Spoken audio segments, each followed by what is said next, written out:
Nakauwi na ang natitirang 11 Pilipinong tripulante mula sa lumubog na MV Magical Sea sa Red Sea. Mismong si Migrant Workers Secretary Hans Kakdak ang sumalubong sa mga Pinoy sa NAIA Terminal 3 kagabi. Isinailalim sila sa agarang medical check-up at health assessments. Bibigyan din sila ng tulong pinansyal. Una nang nakauwi ang 6 na Pinoy mula sa parehong barko noong July 11. Inatake ng militanteng grupo na Houthi ang barko noong July 6 pero nasagip ang mga Pinoy papunta sa bansang Djibouti.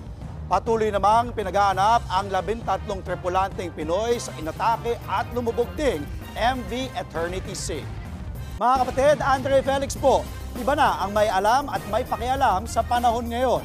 Para po sa tuloy-tuloy na balitaan sa Frontline kahit weekend, mag-follow at mag-subscribe na sa social media pages ng News 5.